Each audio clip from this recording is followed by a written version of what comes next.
Good evening, and thanks so much for joining us for week number 6 action here on Speed Racing Network. I'm Greg Olenek, joined by Pete Rusick III. Pete, we're in Pocono. It's a track that's not like any other out there. Three very different turns, a 2.5-mile triangle. And yeah, I only said 3 turns. Last week we were in Motegi with 2. Now we're at 3. It's getting kind of wild here in the SRN season. Absolutely. Last week we weren't quite sure if we were going to follow the Japanese style and just turn 1, turn 2, or just if we were going to stick with what we knew best, which was not a whole lot. 1, 2, 3, and 4. This week, though, what turn 4, Greg? 3 turns here at Pocono Raceway. I can't wait to get this kicked off. Yeah, it was a really fun race last week. Got back from Japan. What time did you get back, Pete? I was too busy sampling the sake, believe it or not. I got back kind of late, missed my flight. Oh, man. just playing around here. Obviously, we're sitting in our living rooms just being goofballs. But, yeah, we just wrapped up last week out at Motegi. Ed Shearer with a dominant performance out there.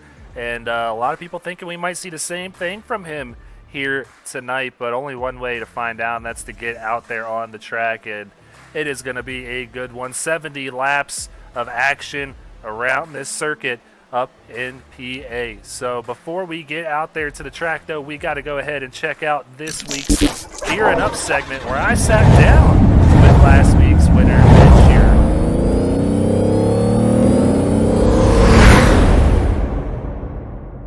Thanks again, everybody, for joining me here on this week's Gearing Up segment. I have with me our Twin Rings winner, Ed Shearer. Ed, thanks so much for joining us here tonight, man. So first question, real easy one for you.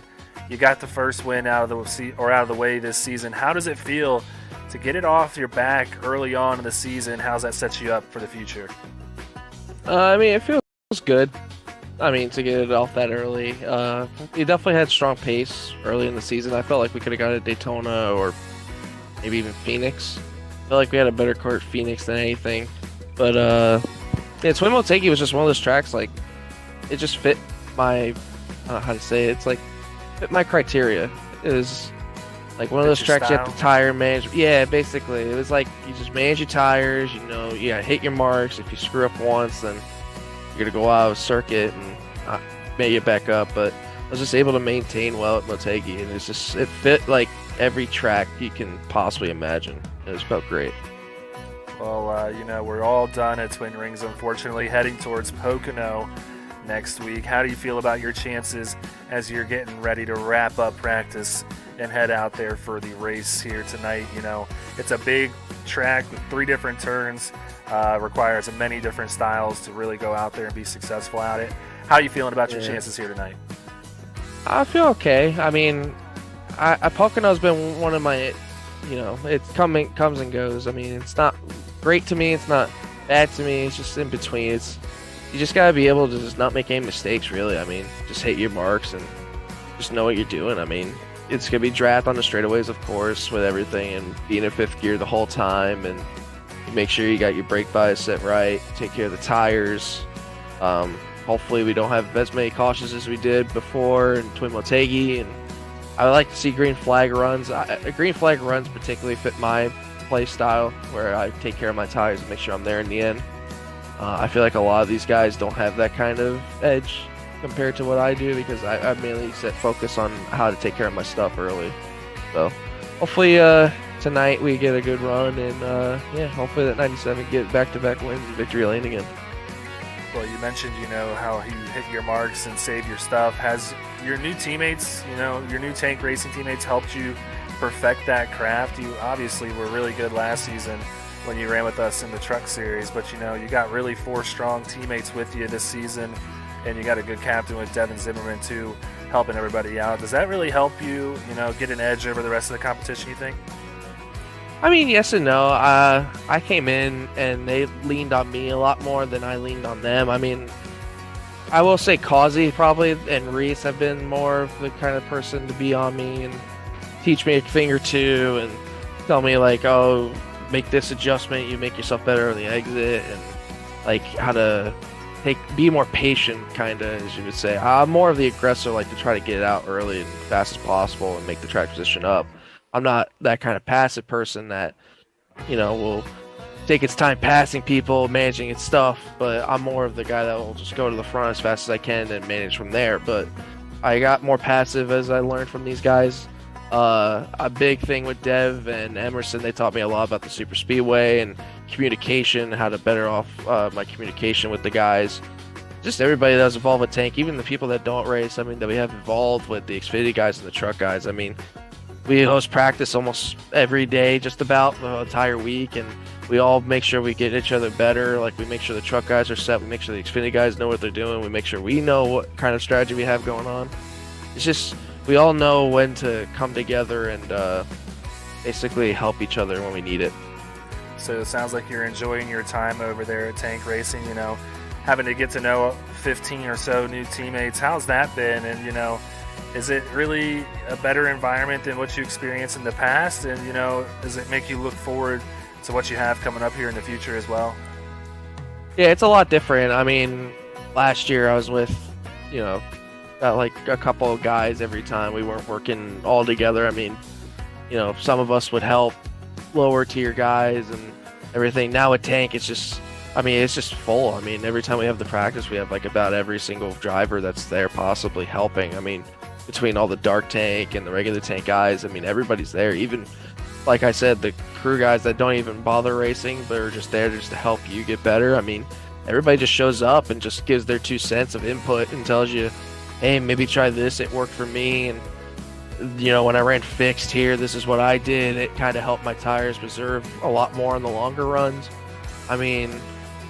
Most people would know, I have a spotter usually. His name's Connor, and he usually helps me a lot. I call him my Alan Gustafson, basically, because he knows more of the parameters of the car, like tire wear and what I need to have my brake by set, and how to manage the track temperature with how hard I need to be aggressive with the tires, how it's going to treat each other, when to go out for times and stuff. He knows exactly what I need to do to make myself better, and he also encourages me to be better every week. As long as my teammates, the guys push me every week to try to do better, and I think we all are capable of at least having one win on the season at least. So far it's been me, Causey, and Devin, who unfortunately stepped away because with all the stuff going on, but I think really at least every single one of us has a chance to win. Even Seth. Reese definitely contends at least every week, top 3. Emerson can sneak up in there. He's one of the better road course racers out of all of us. Who else is there? Causey can easily. He's probably the championship favorite right now, in my opinion, between him and Reese. Causey's just been consistent all season. Yeah, I agree with you, and you guys are all looking really strong out there. But how are you feeling about these next couple of weeks, where we kind of have quite a variety in the schedule? Going to Pocono this week, obviously, and then going to be out at Watkins Glen, Talladega, Dover, and Auto Club, just to name a few. You thinking you got an opportunity here to maybe rip off a few wins in these next 5 weeks? Well, I can say I definitely do have Watkins Glen and Dover circled. Both local tracks of mine. I've gone to Dover every year to the real race, and Watkins Glen being close to me from where I live. And I enjoy the road course racing a lot. Watkins Glen probably is preferably my favorite road course race of all of NASCAR. I will say I do like the Charlotte Roval, of course. I won there in trucks last year, and that was a great race for me, but I feel more confident with Watkins Glen. I don't know exactly how different it is from with these next gen cars. I know from the previous cars we used, it was easy for me, to be honest, but definitely Watkins Glen and Dover. I like Auto Club particularly because it's a multi-lane with these next gen cars, which is going to be really nice to see how everyone treats each other on the track. But Talladega, just like everybody, it's a big question. You never know who's going to win, what kind of strategies, but I can definitely say we're probably going to have the same thing we did at Daytona, where we're all together and we have a strategy to get everybody up front, get as many points as we can, and see if we can manage our stuff there in the end. All right, well, I certainly look forward to that. Talladega is always a fun time, just like the rest of these tracks coming up here. But if you've been at every Dover race, I'm pretty sure we've bumped shoulders at least once or twice here, because being my hometown as well, I have been to just about every race, and I'll be there again. So maybe we'll have to get up and see one another here in the next couple of weeks. All right, absolutely. I'm down, man. Anytime. All right, man. Well, best of luck out there. Go get ready and saddled into your rig and give them hell out there at Pocono, and maybe we'll be talking to you here shortly. Appreciate you, Grant. Thank you, buddy. All right. Well, thanks for stopping on by, Ed, and giving me a little insight into your season so far. It's been a pretty good one, Pete, and you kind of just weren't satisfied with me calling him the winner last week. You wanted me to call him the Dominator out in Twin Rings. Absolutely dominating enough to where I'm actually going to say he's going 2 for 2, Greg. So when we get there, you already know where I'm heading. Oh, man, I don't even have to ask who you're picking anymore. But there you see Ed now up to 5th in the points with that win sticker next to his name. But once again, those wins do not lock you in to the playoffs by any means. So there is our top 16, the cutoff line right there between Taylor Locklear and Jeremy Little. Only 15 drivers going to the show this year on top of the playoff lucky dog. We'll cover that later on in the season. But, yeah, 51-point advantage for Ed Shearer. Not too bad. Joseph Causey absolutely running away with this thing. He's got a 30-point gap between him and his teammate Seth Berger there in second. Yeah, and Seth Berger has been absolutely strong. I thought last week was going to be the week that he got that sticker next to his name. Just didn't work out for him, but I expect another very, very strong run out of him tonight here at Pocono. Yeah, so Causey, Berger, Schaefer, Latham, and Ed Shearer, your top 5. And Jeremy Little, that first driver, sitting there outside the cut line. Here's the rest of the drivers that are joining him on the outside looking in. Blair Hallman sits 3 points back. Jordan Sailors, he sits 5 points back. John Wimbish, just 8 points back. And then Steve Whitmore, who's had glimpses of hope this season, still within 11 points reach. Kyle Ryan, 12. Tommy Haynes, 14. Pete, look at all these guys that can easily just have a good day here at Pocono and maybe find themselves on the inside looking out. Absolutely. These next gen or Gen 7 cars can be very, very tricky at times, and no pun intended, on the track. But, Greg, a lot of people say these cars are actually more loose at times than the Xfinity, but there's one big issue that these cars have that nobody else has to worry about, and once these things get loose, it's very, very hard to catch them. More often than not, you see them snap and right into the outside wall they go. Hopefully that doesn't happen to anybody, but it's a very real possibility, and I don't wish anybody any harm, but these guys need a great race. Yeah, we've seen that happen quite a bit this year with them just overcorrecting it a little bit, and it's really not that much, and these cars do not like it. So taking a look now at the team championship standings through 5 of 20 races, so already a quarter of the way through the season, and man, Tank Racing has opened up a big gap on the rest of the field. Then a good battle there for 2nd through 4th, and then another good battle there between 5th and 6th. And seeding is going to be very, very important once we get down to the end of this thing and start the team championship playoffs, because only the top 8 teams are going to advance. So Ions Motorsports going to need to start stringing some finishes here and maybe make up some points on the rest of these guys. Yeah, 508 points back. It's not. It doesn't actually show the way that they've performed. It's just that they're a brand new team, came in a little bit later, but a mere 15 points between Tank Racing. Between Gear Up Motorsports and Ohio Sim. Ohio Sim has been very, very fast at times. So is Gear Up and Phoenix. So that 15-point battle. Any one of those 3 can move up to a step ahead before tonight's over. Yeah, so these seedings are not locked by any means, and they're going to definitely change up quite a bit before we get to the time for the playoffs here in a few weeks. But let's go ahead now, check out our sponsors here on Speed Racing Network, as we always do. Silverback Tax Solutions, they're going to have the green flag as well as the power rankings here in the pre-race show. Go ahead and check them out if you have any issues that you need sorted out with the IRS, which, you might have this time of year. So check them out on silverbacktax.com. Sparkle and Shine Mobile Detailing. They can get that car looking lickety-split. And then if you're wanting something shipped to your door, they have some really great detail kits you can go ahead and check out. Butt Kicker coming on board.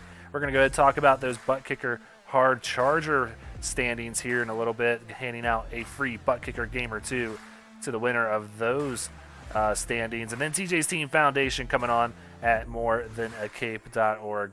But Pete, this is what these guys are racing for that butt kicker gamer 2 that I just mentioned going to the winner this season of that hard charger title. And so far, Josh Siegfried leading the way out of Phoenix Virtual Racing, which is formerly Revved Racing. Yeah, absolutely. Greg, it's been really, really interesting the last couple of weeks when it's come down to 20 to 25 to go. People have actually stayed out with the late race caution and gained super amounts of spots and points and positions, and it's absolutely helped a few of these guys move on up in these overall standings. Yeah, Josh Siegfried has been running really well this season, so he usually qualifies mid-pack and will finish top 10, maybe a top 5 here and there.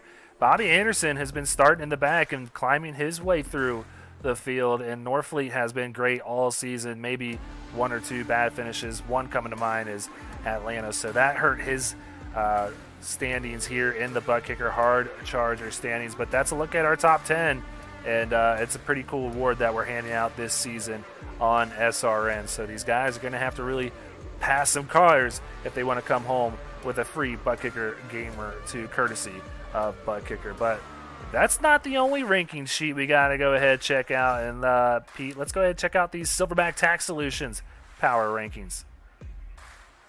Absolutely. Joseph Causey doing a masterful job. He's pretty much been at the top of these standings for as long as I've been here, Greg. But of course, Seth Berger, forever strong, has huge support out there in chat week in and week out. Timothy Latham in that Rays machine, forever strong as well. Ed Shearer and Chris Lucky so far rounding out the top 5. I can't think of 5 more deserving.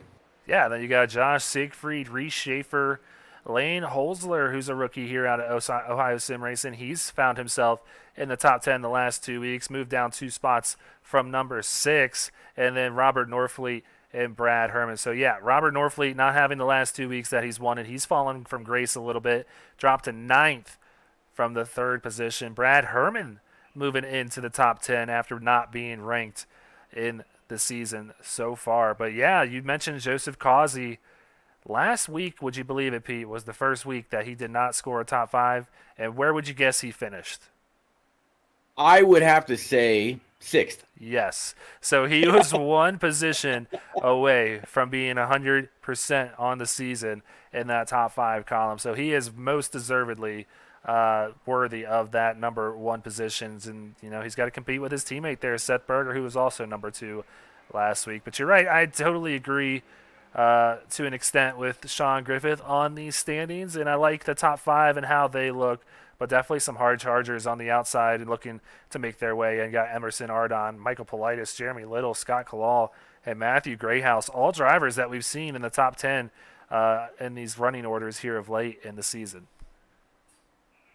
Absolutely, and it's going to be interesting to see how this fluctuates week in and week out. It's interesting when these standings are put out to the rest of the teams. You know, the entire driver roster, all their interactions. It's actually pretty cool to watch. Yep, so they always put them out the morning after the race, so go ahead and check them out at GoFasterSRN on Twitter, or you can just follow Speed Racing Network on Facebook, and you can get these rankings right to your handheld device. Pete, I sound like I'm coming out of the 1990s here with the at the dawn of flip phones and cell phones out here. But Pete, we always like talking about this one. TJ's Team Foundation coming on board this year to sponsor the winning moment of each race, and it means a lot to have such a meaningful foundation on board with SRN this year, hoping to make some good things happen with some of these families. Absolutely. Travis Anderson over at morethan-a-cape.org doing a great job and a great deed for everybody to not only remember his boy TJ, as I just put the link to the website out there in chat, but if you go on over, and if you can, please, go on over, take a look through, read up on TJ, read up on his story. This is a service or a charity very much like St. Jude's, where all parents have to worry about is their child that's in the hospital. Nothing else. Their food, their housing, everything else is completely taken care of. But Greg, I actually went back to the site earlier, and I was looking for one particular saying that I remember seeing from years on back. And it says, we don't know how strong we are until being strong is the only choice we have. I mean, that's when you're down to that and being strong is the only choice you have for your family, there's not much more that can be said. Yeah, you often find yourself being the strongest at the weakest moments, and it helps these families overcome a lot of fear and uncertainty, and helping them out in any way possible means a lot to us up here in the SRN broadcast booth. But Pete, the quality session is done here at Pocono. Let's go ahead and get out to the blimp. Look at this. We got mountains everywhere. We got trees everywhere, Pete. It's a beautiful facility here in Long Pond, Pennsylvania. Absolutely. I used to live actually 45 minutes from Long Pond, right in the Wilkes-Barre-Scranton area, and I've been to this track many, many times. In fact, the first race I ever went to was when Jeremy Mayfield spun Earnhardt coming off a 3 and caused that wreck. From that point on, I had been an Earnhardt fan and remain to this day. Beautiful facility, wide open, plenty to do, plenty to see, and these guys are going to see it all, but in a blink of an eye at the speeds that they're going to carry.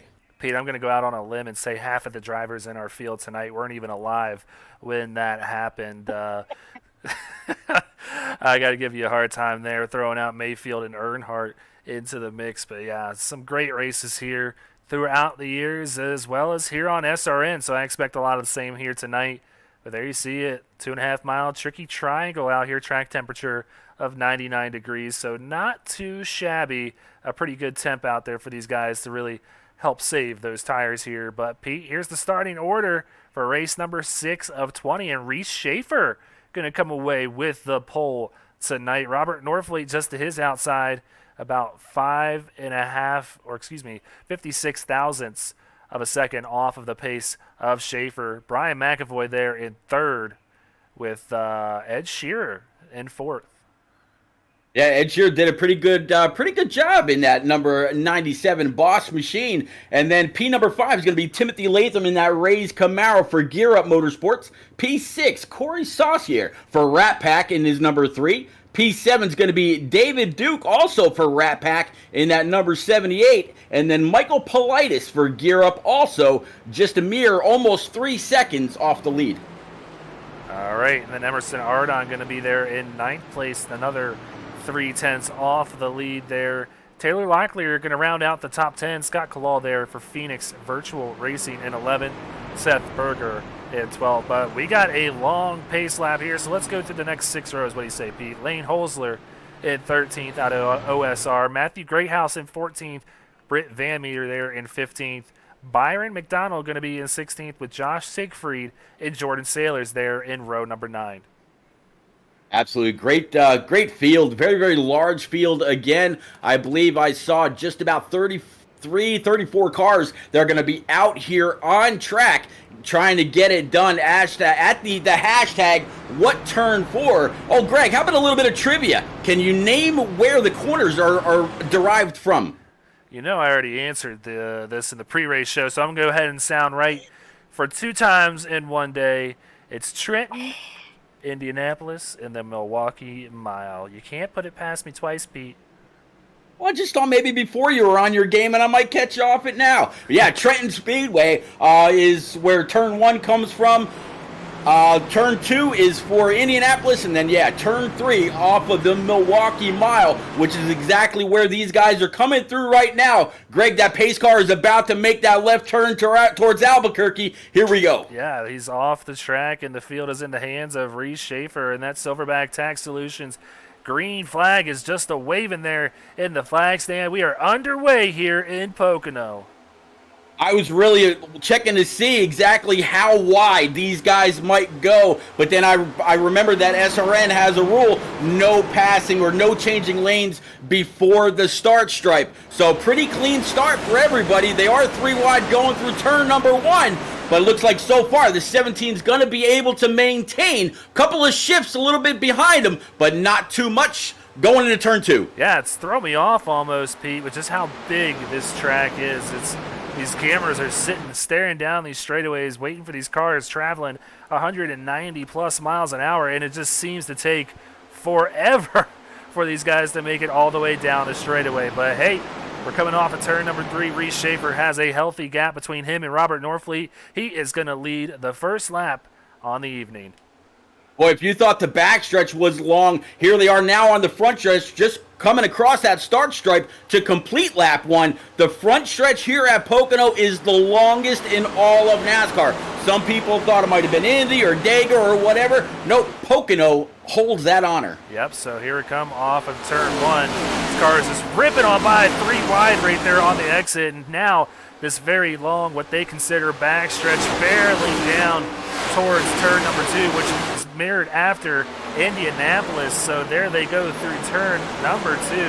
Watch them come through the exit of turn 2 and head down into turn number 3, Pete. Yeah, turn 2 is a very, very sharp turn, like you said, right out of Indy. And that wall, when you're getting back on the throttle, comes up very, very quick. In turn 3, they got to try to get down to that yellow, and that's actually where they're able to get back to the throttle the soonest. We've got a challenge for the lead, 56 pulling inside. Here he goes, Norfleet with a good run off of turn 3. Going to send it down in turn 1, try to clear Reese Schaefer. Reese not going to be happy up there on the high line. I feel like that's going to kill these tires a little more, but really running that first seam very well. He's going to reclaim that lead after Norfleet made an attempt there on lap number 2. Yeah, Norfleet tried, and as he came off of turn 1 rather, talking about long turns here, the 97 of Shearer had to get on by the 56, otherwise run all over the back bumper of him. So Shearer now up to P2. The 17 actually ducked down on the backstretch to give the 97 a little bit of draft help. Now they're 1-2, coming off 3, heading towards the start stripe, and we got a wreck. Brett Tucker into the wall here. Emerson Ardon also included, it looks like. I think that might be Josh Siegfried there just ahead. So now let's go ahead and cue up the Sparkle and Shine mobile detailing wreck replay.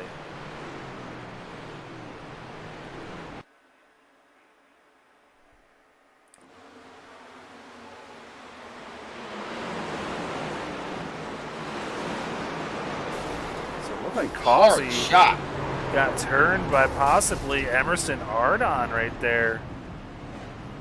Let's see if we can go right along here with Emerson from the far chase cam. I'm not sure exactly what happened there. Going down, heading towards turn number 3. A little bit. I think it might have been a little bit of net code there, Greg. Yeah, definitely was. Just saw Emerson was involved here with the event, so that's why I wanted to ride on board with him. But yeah, this is going to be the 99 taking a look above him with Causey to his outside. You're going to be exactly right here, Pete. There's a gap. Yeah. It might have hit still, but still that contact coming from netcode, and I have a feeling that we might see that handed down from race control as well. So tough break there for Joseph Causey, something we're not used to seeing.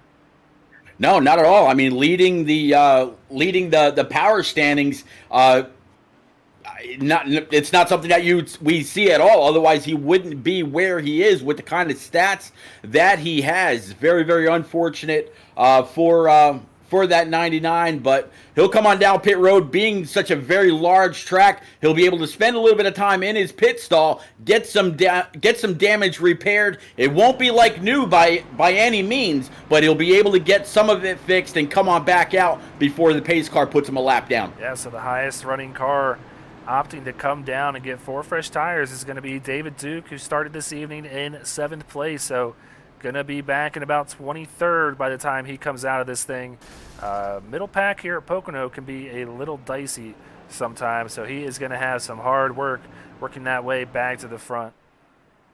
Yeah, one good thing that they have going for them though is they cannot change lanes, like I mentioned at the start. They've got to maintain their position all the way through, or at least until they get to turn 1, and by that point everybody's checking up, trying to figure out where they need to be in order to get through turns 1 and 2 down the backstretch towards turns 1, heading towards turn 2, and then of course turn 3.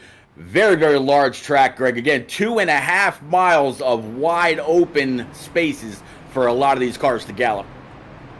Well, you know, they always change the rules up on you, Pete. And this week they actually opted to get rid of the three wide rule before they get to the blue cone. So drivers do have the ability to go 3 wide and change lanes so long as they are not passing to the inside. So those rules are out the window now, and these guys have a little more leeway when it comes to these restarts if someone ahead of them does not get the restart that they were hoping to. So they always got to keep you on your toes, Pete, and change things right up on you. Well, if the gloves are off, these guys are going to go over to the nearby Mohegan Sun Casino, where the PNC Arena can also handle boxing matches. Gloves are off. They'll have to do what they got to do to get up to the lead. It's going to be a little while till we get to that point, but luckily the pace car lights are off here because these pace laps just go on forever. But we do have something that we can talk about, Pete, and that is the upcoming schedule here on SRN. So got a long time here. 3 races this week at Pocono, but next week we're going to go back to road course racing out in New York at Watkins Glen, one of my favorite road courses in the world. And then Talladega Super Speedway down there in Alabama. We're going to go restrictor. Well, I got to get out of the habit of saying restrictor plate racing, Pete. I can't not do it. It is embedded in our minds. I know. So going to go Super Speedway racing in 2 weeks' time, and then Dover Motor Speedway. Oh, and I should mention that Talladega is our throwback race for this season. So definitely tune in that week. Going to be some really cool paint schemes out there on the track. And then Dover in 3 weeks, Auto Club in 4 weeks, and then Las Vegas. So still keeping the variety alive here in the next 5 weeks. We got a 1 mile track, we got a 2.5 mile super speedway, we got a road course, and a 2 mile oval. We got everything. Yeah, that's a great schedule. Absolutely, a little bit of everything, throwing a little bit of variety out there, keeping it new for everybody that's out there. You know, keeping an eye on their favorite SRN drivers and keeping it interesting for us as well, so we can keep everything going for them. Yeah, I mean, you know, it is one thing that I can say about this league, and it is a lot of fun to broadcast these races because it is always a great ending. So stick around. You're going to see one heck of a race unfold. One incident already on the night, but that is all cleaned up thanks to Sparkle and Shine Mobile Detailing. And that Silverback Tax Solutions green flag is a waving here in Long Pond. Absolutely, 17 first on a loud pedal. Very, very clear control of the field. The 97 of Shearer going to pull up to his back bumper. Corey Saucier, Robert Northfleet, Timothy Latham going to round out your top 5 as they round through turns 1. Yep, so here's Reese Schaefer coming back around ahead of his teammate there, Ed Shearer, with about 1 car gap between those 2 drivers. So Reese going to try and hold on to this lead here. Not sure what the dynamic here is between these teammates. Whether Shearer is going to let his teammate Reese kind of drive along in the lead, or if Ed's going to make a move. Oh, big hit for Northfleet back there in turn 2. Yeah, Northfleet just tagged that outside wall pretty hard so far. No yellow, didn't collect anybody else. Great job by him to keep it up in the wall, even though it caused more damage. He did not cause a yellow. At some point, he'll be able to work his way on down pit road, maybe, and try to fix that thing up just a little bit. You get a little bit of time on this track, but not much under green. He really needs a caution to try to get into his stall and fix that thing up. Man, from top 5 to 30th, that is a big. Oh wow, we got another caution out here. Looks like Aaron Bringleson. Seeing Steve Whitmore also involved here, so let's go ahead, cue up the Sparkle and Shine. Oh, Greg, it's going to be another one of those snaps. Ouch. Oh, boy.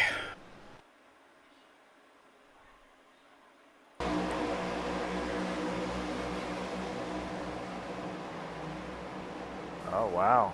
Oh.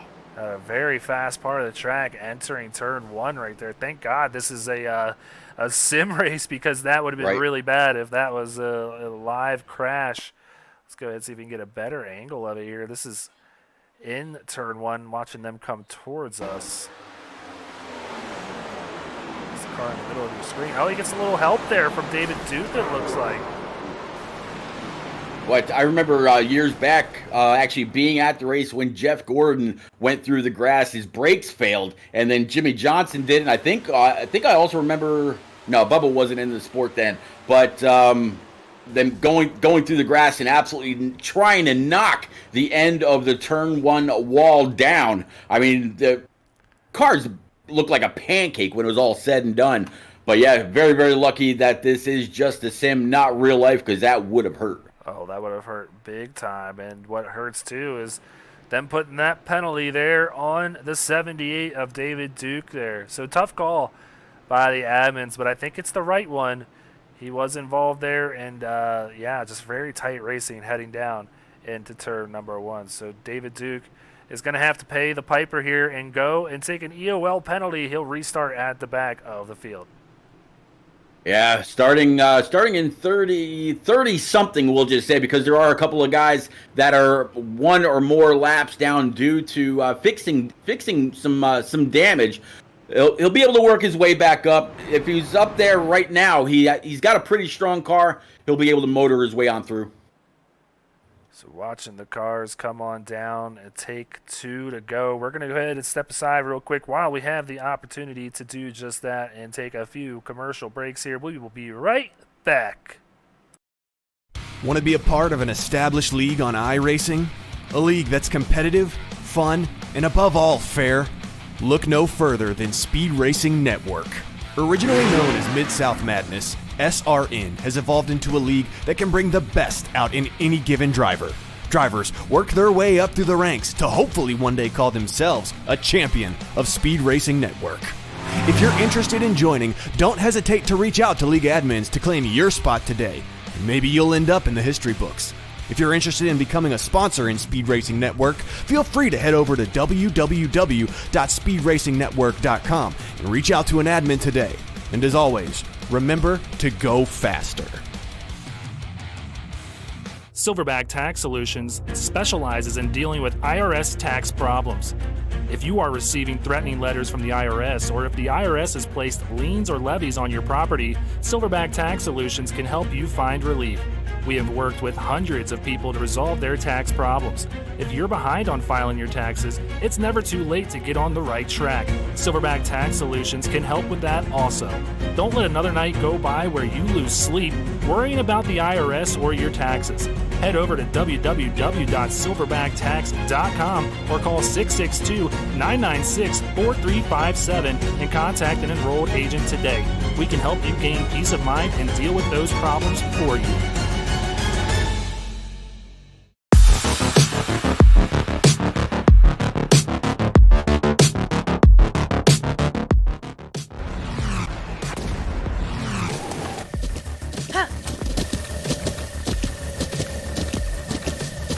With the Butt Kicker Gamer 2, what you see and what you hear is what you feel.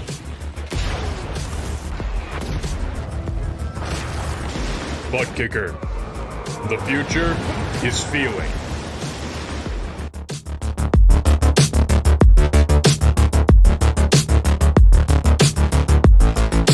All right, you guys did not miss one bit of the action. And Pete, I can see you're already engaging in the chat. There was kind of a trivia question put out by Rob Yost. I think you have the answer to it. Absolutely. He wanted to know. It says, now a true Pennsylvania question is, what profession was the original owner that passed a few years ago? While I don't remember his last name, he was a doctor in Pennsylvania. Yeah.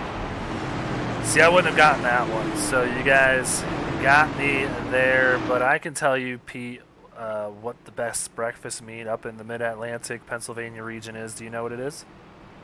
Grapple. Scrapple, baby, you knew it. Oh yeah, absolutely. You're darn right. So that is a tradition and a staple, and it's a very divisive breakfast meat up in the Northeast for those that don't know. Yep, nothing like closing down a bar 2:30 in the morning and heading off to a diner, getting some scrapple and eggs, and letting your system come down a little bit. Yep. So yeah, it's just kind of displaying my roots a little bit there, Pete. I love my scrapple, so I gotta go ahead and ask those of you up there to go ahead and shoot me some if you can score some up there. We have a very limited supply down here in North Carolina, and they like to call it liver mush, and it just doesn't sound as appealing. Yeah, so No. well, pace car about to peel off, Pete, and we can stop. Just yanking everybody's chain out here because that Silverback Tax Solutions green flag is a waving out here. Absolutely. With this restart, again, the 17 first on a throttle. He's going to be able to control the field. 17, he's going to fall in right where he was before. Timothy Latham, Seth Berger, and Corey Saucy are going to battle just a little bit, but it looks like the 24 on the bottom side, he's probably going to have the preferred line. 3 watching up a little bit to avoid contact, and the 5 with his draft going to pull the 3 up right behind him. Yeah, so put Corey Saucier up to 4th. Great run for him so far in that number 3 Chevrolet Camaro. Whoa, gets real loose there going through turn 2. Seth Berger into his inside, and he is spinning around, and the 3rd caution flag of the evening is displayed here. Yeah, very unfortunate. He tried very, very hard to hold on to that. Just unfortunately nowhere to go. He had a car inside. Little bit of damage, but some other cars that were around him, not so much, such as this 24. Yeah, big time damage here for Seth Berger. Looks like engine issues as well. So a lot of our front runners that we've seen over the last 2 weeks finding themselves in trouble early on here this evening. So we saw it happen live, but let's go ahead and take a look from above and see exactly what happened here on the Sparkle and Shine detailing wreck replay. You can just see that car stepping out on him here, which is a very scary spot on the track here in 2, and just has to keep walking it back out, and Seth Berger nowhere to go, gets right into his quarter panel and turns him, and a lot of aftermath to this one as well. Yeah, very, very narrow part of the track. While you can go below that yellow line, if you lose the car down there, you're likely to hit that inside wall. And 24 with the momentum just had nowhere to go. He tried to pull left, then pulled right, and sent the 3 around. I think the 24 got the brunt of the damage out of those 2. Yeah, he took a long slide down after turn number 2. Almost avoided all of these cars until, boom, right there. Yeah. I believe it's John Holiday that just hit him. And a lot of damage for those 2 Chevy Camaros. I think both of their nights are going to be done. And, man, Pete, you came on tonight thinking this was going to be a quick one, and so far, not so much. Yeah, I think, and this is something that we talked about in pre-race, in order for this to really go green, they got to get some space between them. You know, if they're still fighting 2 and 3 wide, going through these very tight and off of these very tight corners, they're going to have some issues. They've got to get strung out, and then we'll get to green flag pit stops with only 70 laps on tap tonight. Next time around, when they get to that stripe, they'll be working on lap 15. So it'll go, Greg. They just need some distance. Yeah, so we'll see if we can get this thing green and maybe make a good race of this. I know these boys can get it together and put a good run out there for everybody out there in the chat. So I'm going to go ahead, search around, see who I can potentially find to maybe bring up into the booth, pick their brain a little bit, and see what they got for this evening. So what do you say we go ahead, maybe bring up the race leader, Reese Schaefer, up to the booth. Reese, it's Greg Olenek and Pete Rusick up in the booth. Kind of a caution-riddled race so far, but you find yourself out in first after nabbing the pole. How's the car running tonight? So far it's not too bad. It's definitely very loose and tight when it wants to be. We're just can't really break away from the draft, so I got my teammate behind me, luckily. But it sounds like he's the only one left right now, so based on those last couple wrecks. So we're just going to try to keep it out front and hopefully just trying to spin out like everyone else. So. You seem to really have the advantage being able to get on that loud pedal first, and obviously the 97, being a teammate, you're able to tell him when you're about to go, and then you've got the 5 of Timothy Latham sitting in P3. All 3 of your cars are very, very clean at the start of this. Do you have what it takes to keep it in front of last week's winner? I hope so. I'm going to just try my best, try to get in rhythm. Hopefully we don't have any more cautions, and just keep hitting my marks, and whatever happens, happens. I'm going to just try to be there at the end. That's all that matters.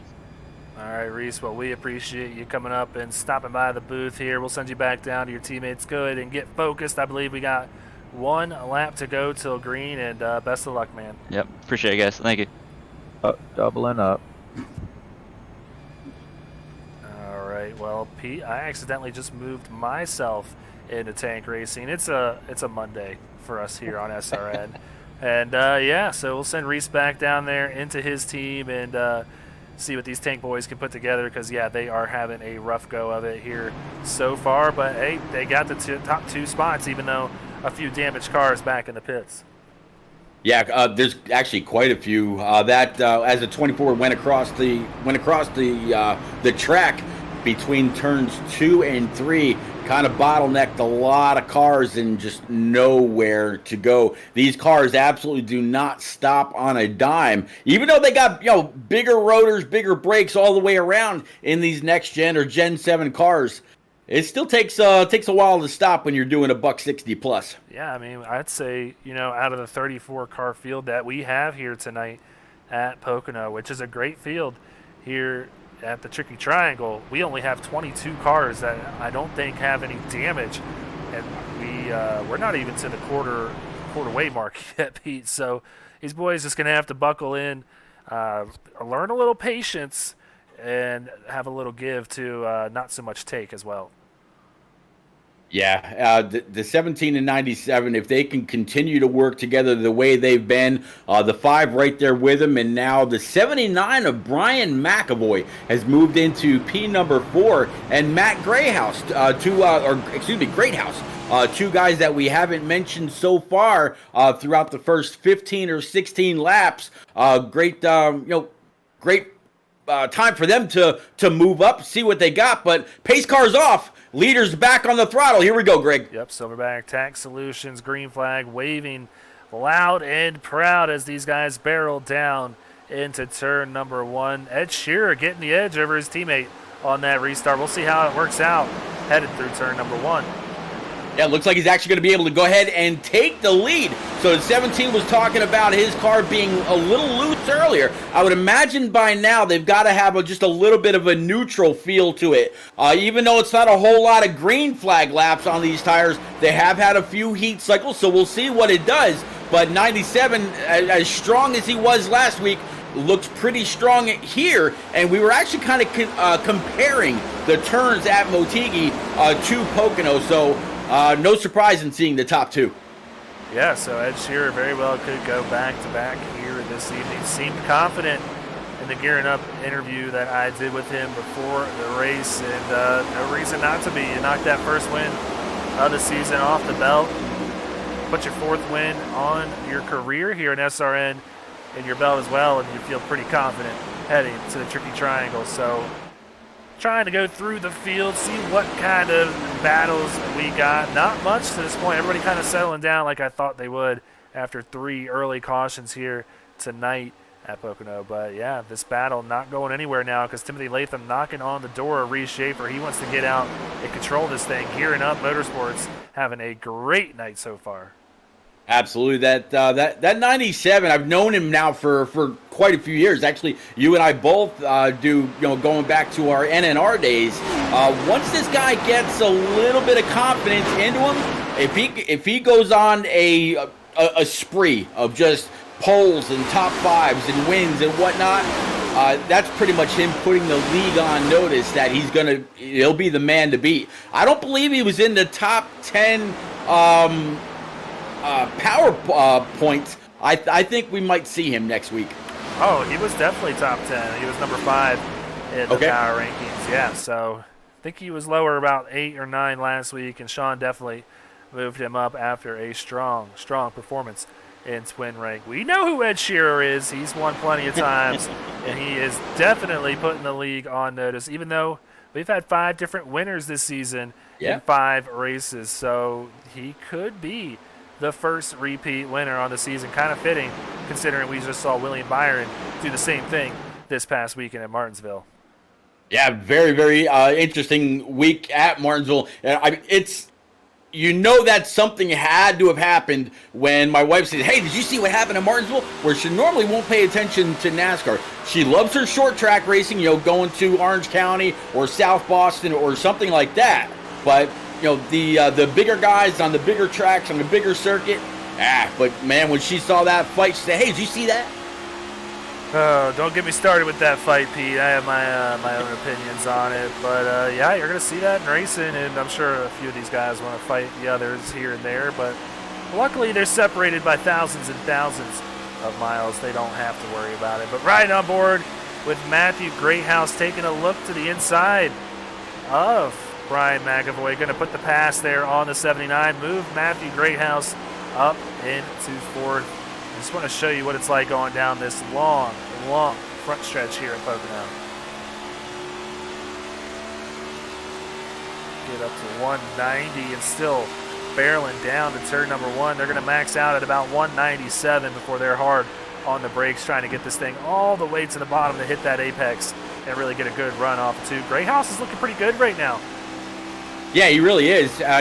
Getting down as you see him continue to break about 144, 145 before getting back on the throttle again in the draft. And man, the draft here at Pocono is the strongest of any track you can think of, except for maybe Daytona, Talladega, or iRacing Super Speedway. Draft is a huge effect here at Pocono. My goodness, Matthew Greathouse just had a moment right there, which is why Latham and the rest of the top three have kind of separated themselves between him and McAvoy. But, man, Greathouse did everything but wreck right there through the tunnel turn of turn number two. That one is definitely the most sketchy turn out of the three here at Pocono. Just so flat, and you're going so fast heading down that way. Yeah, that's just like at Indy. It's a 90-degree turn going over the tunnel that allows the haulers to get into the infield. And yeah, the opposite side of the entrance, the exit of the corner, very, very tight. That wall comes up in a very big hurry. But he's got some company that's keeping right there with him all throughout. Taking a look here as Britt Van Meter trying to put the moves on Scott Kalal to move his way up into the 11. So Britt trying to head towards the top 10. Going to go +4 on the evening if he can pull this pass off. But looks like Kalal got the better run off 3. Britt's going to have to try and set him up again heading here down into turn number 1. Well, if we're talking about pluses and minuses, how about P16, P17 right now? Kyle Ryan up 14 spots, and Bobby Anderson right now up 15. So right now, Bobby would actually have the Hard Charger Award as we're just over 20 laps into tonight's 70-lap feature. Yeah, so having a great run up to the front as he does every week, and the leader that he sits just behind in those Hard Charger standings, Josh Siegfried, finds himself running in 10th at +7. So right now, Bobby might make up some ground here on that standings and may move into first by the time we head to Watkins Glen next week. Yeah, Watkins Glen, 7 very, very great turns. The S's, the bus stop, the carousel. That track is a lot of fun. It's been a favorite of mine going all the way back to NASCAR 09, well before I ever knew anything about iRacing. A lot of fun up in New York. Oh, man, 09, back when I had peach fuzz on my face, Pete. I was still wearing diapers back in 09. You still have peach fuzz, just a little bit longer. Yeah, I still wear diapers too, huh? Yeah, taking a look riding on board with Timothy Latham here, who's just kind of riding with the leaders here, the 2 tank racing cars that have not fallen into trouble this evening. And yeah, just sitting here waiting for his time to maybe strike and maybe studying a thing or two with these guys, figuring out where he's better than the 2 tank guys. Well, at 17 just pulled right up to the 97 of Ed Shearer. It was pushing him all the way down into turn 1 and 2. I'm sure Ed was glad that he backed off before he had to hit his mark to get into turn number 1. But Timothy Latham right now sitting in P number 3. These top 3 have absolutely broken away. A little bit of pushing and shoving between the top 2 by design, I'm sure. And as they pull further and further away, Timothy Latham is falling back towards Matt Greathouse and Brian McAvoy, rounding out the top 3. Just look at these two shoving all the way through turns 2 and 3. The old short shoot, Greg. Yeah, and Reese knows. It's his teammate, but Ed's got to win on the season. Reese wants to get that first win. He's run really, really well all year long in that 17 Ford Mustang out of Tank Racing, but yet to have the 1 next to his name and that sticker on the standing sheets. He's really working on his teammate here, Ed Shear, as he was pushing him there heading into turn 1. So not sure if he's just trying to maybe entice Ed to maybe run the tires a little harder than he wants, or is just having some fun with his teammate. Not sure, but this is going to be a good battle between these 3 drivers because Latham isn't going anywhere. He's just kind of falling back here and there, maybe slipped up a little going through that turn 2 because you're right, he did fall back, but he's right back on the bumper of that 17. Yeah, I think when the 17 was pushing Shearer into turn 1 right there, I think he actually pushed him a little too far and realized it because the 97 got tight, had to check up, so he didn't hit the wall, and that allowed the 5 rather of Latham to close right back up on the back bumper. He was a good couple tenths behind the top 2. Now he's going to run to the inside, try to get a launch into turn number 1, try to outbrake the 17. 17's going to fight back on the high side, and he'll have to check up though, a little tight. The 5 is going to be able to pull back to the inside, think second of it, and gets right back behind again. But now the top 3, a clear separation back to P4. Yeah, they are 1.5, maybe 1 3/4 of a second, and growing ahead of that second group of Greathouse and McAvoy. But yeah, Latham knows it's go time. You just can't drive around. If he knows he's got a faster car, he's got to work his way around, maybe put some distance between these 2 Tank Racing teammates because they're going to be working together as far as pit strategy and everything else goes. Latham is kind of on his own now that his teammate Brian McAvoy has fallen back a little bit, but Latham looks really strong here tonight. He's another one like Reese Schaefer who wants to get that 1 sticker next to their name. It kind of looks like Latham is really, really comfortable with the draft, and he's really comfortable pushing that 17 to his outside. Now that he's broken up these Tank Racing teammates, he's got a beat on the 97. Looks like he might try a little bit to the inside. A little bit of side draft. Pull that 97 back into turn number 2. Can he hit his marks all the way through? Yes, he does. Get backs on the throttle. No contact with the wall. New leader, if he can hold it, going through turn 3, Timothy Latham. Yeah, in the course of 2 turns, Latham showing his strength here this evening on lap 27, where he just starts to the lead of this thing, and now we will see if he puts some time between him and these 2 that he just passed, Ed Shearer and Reese Schaefer. Looking strong, number 5. Yeah, looking strong, number 5. 17 again, pushing that 97 all the way into 1. This is where Latham took P number 2 from the 17. The next corner is where he got on by the 97, going through the tunnel turn. And I think he's got a pretty good handle on things right now. Kind of interesting what I just heard right there. Now, I'm not too sure on what the fuel strategy is here or how long they can go, but Shearer had a very good run here on Latham on the exit of turn number 1, but he kind of half throttled it there all the way down that back stretch. Going to be curious to see if he does it here through the front stretch and kind of just rides behind the 5, maybe saving some fuel to buy him some time and make this a one-stop race. I'm actually riding on board right now with the 97 of Shearer, looking at the Raised Energy back bumper of the number 5 right in front of him. He is not cutting it. He's not on the not on the clutch going through turns 1 and 2. Hard on the throttle, keeping right back with the 5, has the 17 close in tow, going down the backstretch, heading towards the tunnel turn. Let's see if he clutches it here. Nope, no clutching there, keeping on the throttle. Now heading towards turn number 3. If he does it here, then we'll know that he's trying to save just a little bit. heading into turn number 3. Hashtag what turn 4? Nope. Shearer right back on the throttle after checking up just a little bit for the 5. 5 is going to lead one more lap. Yeah, he might not be clutching it, but he's definitely not running this thing at 100% because he would be side by side with Latham right now. He's got some good speed in that 97. So the 5 going to have to really work to hold on to this track position because it's not going to be that easy the next time around. I sincerely think Shearer might be saving a little bit right before our very eyes. So now that gap opening up to about a quarter of a second. That second pack of Greathouse and McAvoy is starting to close in on this lead pack, so maybe we'll get another 5-car battle for the lead here towards the midway part of this race.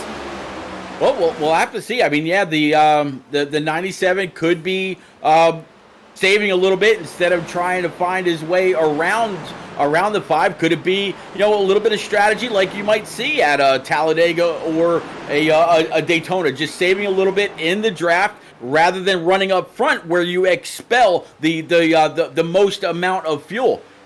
Could very well be, but Greg, you also got to remember the top 2, the 97 and the 17, while they were the top 2, they did not come down pit road during the first 3 very quick cautions. They've been out here since the drop of the original green. Yeah, so these guys that have already pitted could very well be playing a really good strategy. This thing's starting to shape up into a green run here.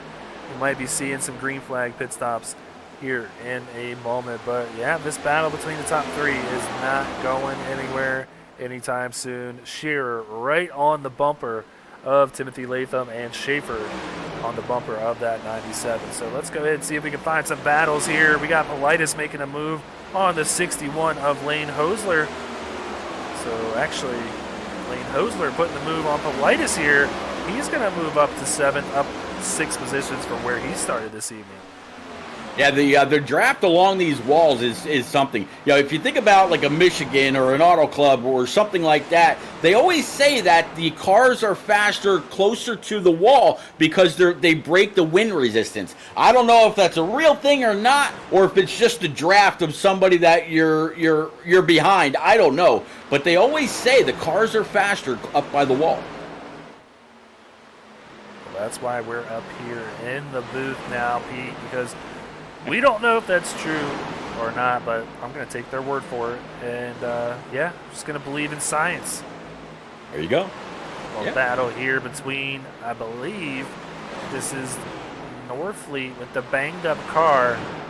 He is back up to 17th now. Just put the move there on Clint Castleberry and Andrew McGonigal. So good to see those 2 Rhett Tucker esports drivers here in the field tonight. Rhett Tucker also showing up here this evening. So that team back out there after a couple-week hiatus here. They are back trying to make their way towards the team championship playoffs. Yeah, Norfleet can really handle his own in the corners. The damage that he's got to the front right side is not going to be any kind of an issue when he's in the draft, and going through the corner, it's not going to mean much either. But he's got to be able to run with these guys in order to continue to advance his position. While he's down 15 spots after the wreck, it could be a whole lot worse. I mean, he could be out of the draft and 20 more, 19, 20 more cars back.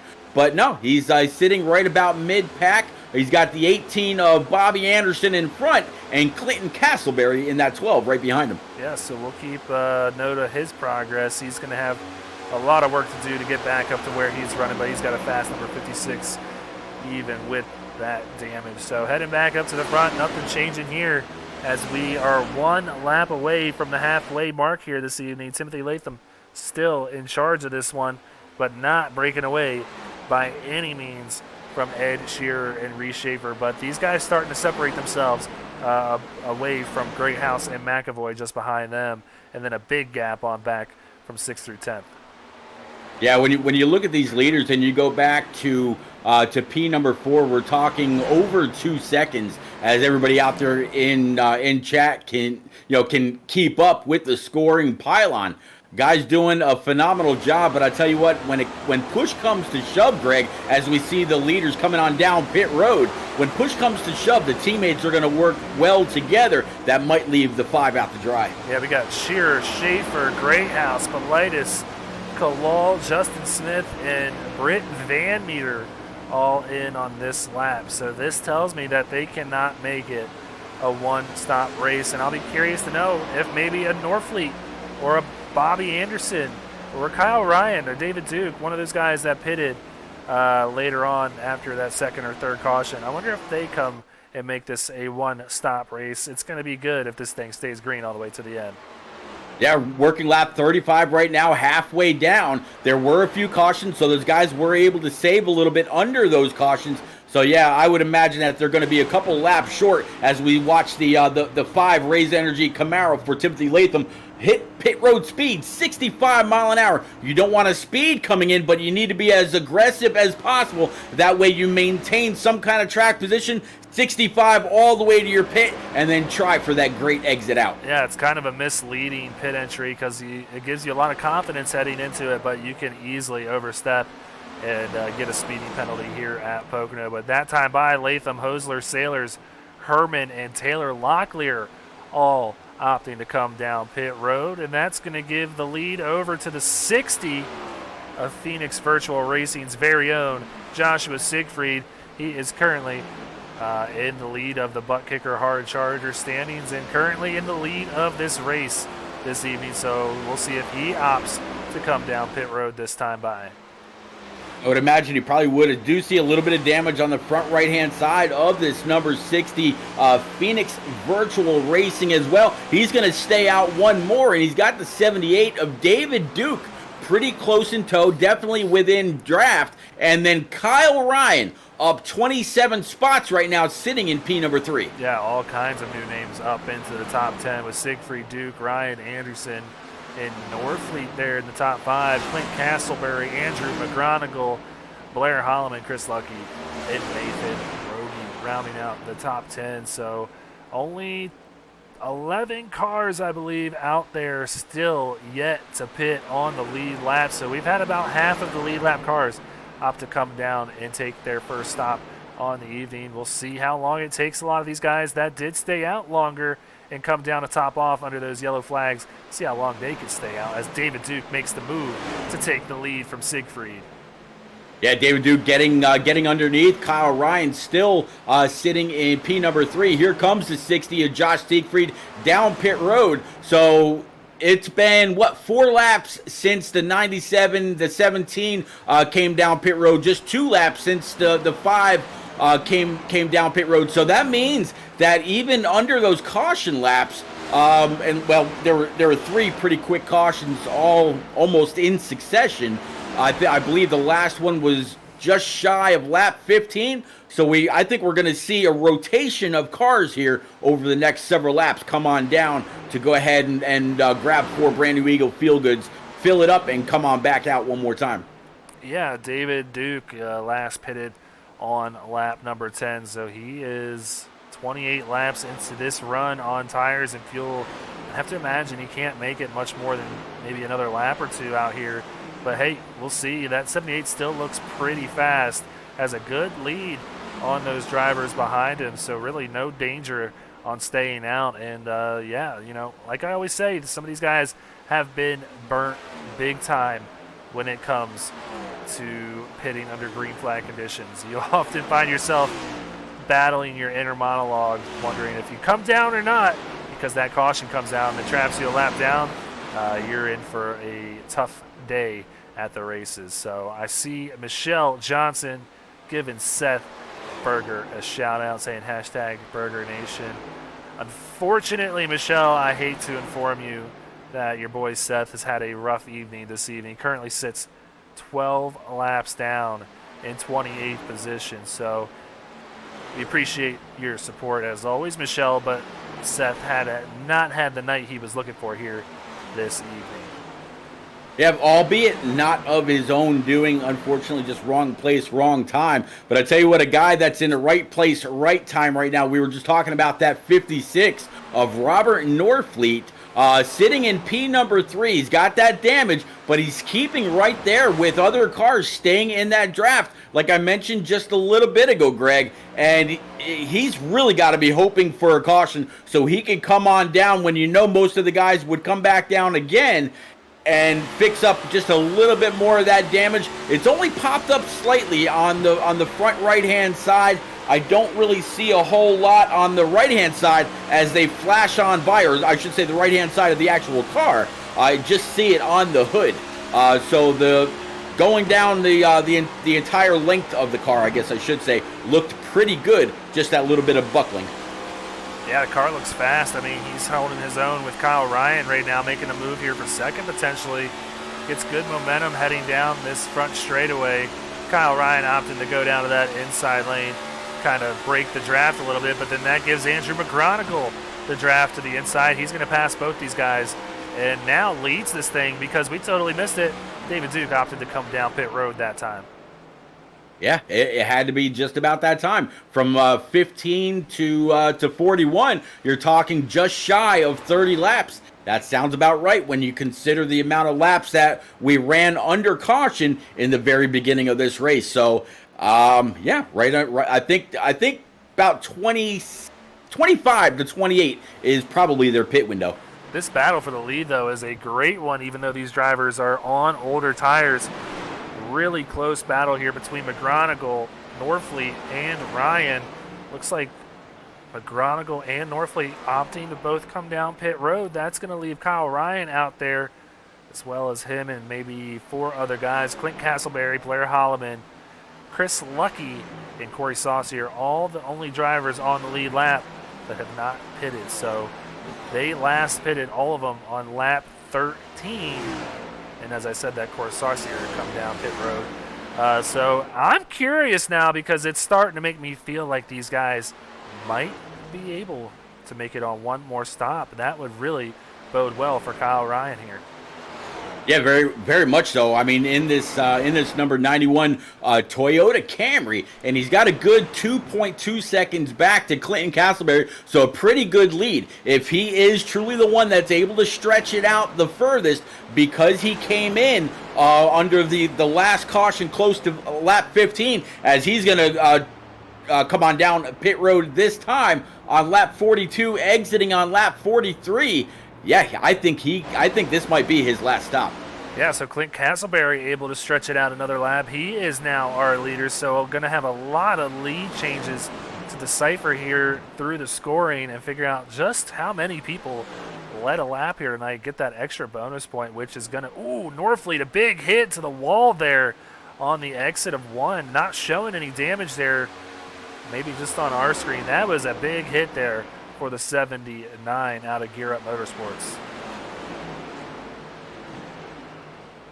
Clinton Castleberry now leading the race by about a second and a half over Blair Holloman, and a name that we talked about quite a bit over the last couple of weeks. Chris Lucky in that 7 sitting in P3 right now, and Timothy Latham, Ed Shearer, and Reese Schaefer now back inside the top 5 once Blair Holloman comes to his pit stop in his number 12. Yeah, so Chris Lucky going to opt to stay out there and lead his lap here this evening in that 77 Chevy Camaro out of Ohio Sim Racing.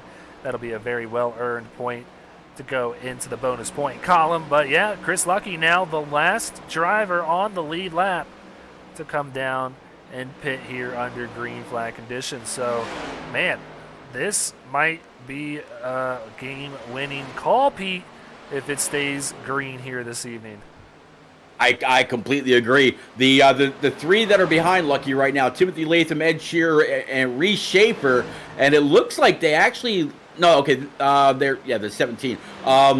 I was going to say, it kind of looks like they lost somebody, but not so much. They're in very close to, if not the exact same order that they came down pit road. Timothy Latham stayed out an extra lap or 2 behind Ed Shearer and Reese Schaefer, which is kind of surprising. You'd imagine that on those newer tires, although maybe they had to back it down due to a loose condition on those fresh Eagle Feel Goods, maybe they weren't able to gain the kind of time that I would imagine on those fresh tires. But yeah, Timothy Latham, he's going to be able to retake the lead once Lucky comes on down pit road. Yeah, it looks like Greathouse had a really great pit stop because he is now in that line of leaders after being a little bit further back when he was racing with McAvoy. But McAvoy seems to have fallen back and is a lap down, actually, well behind our leaders here. So not sure what happened to the 79, but we got 4 cars battling for the lead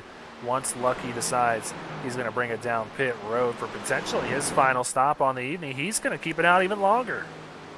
Yeah, he's going to run at least one more with a 3-second gap back to Timothy Latham. You'd imagine he could actually even start to manage the race a little bit, as it looked for a second that Matt Greathouse might have been thinking about stepping to the inside of Reese Schaefer, but fell back in line. But yeah, 77, I think he's just kind of peddling this thing. Maybe he's a little worried, might have to save a lap or two, but in very, very good position, because he'll be able to go the rest of the distance once he comes on down, if, Greg, and that's a big if, it all stays green. With the amount of separation there is between the entire field, I have no doubt it's got a very green flag look to it. Yeah, and I just think that this is going to pay off big time, knowing that he can make it to the end. Maybe not a situation that Kyle Ryan's in where he's going to have to save a little bit. He's going to stay out again. So down to 24 laps to go, and you can see that lead pack just behind him. Those 4 cars led by Latham just barreling down on him, a second and a half back.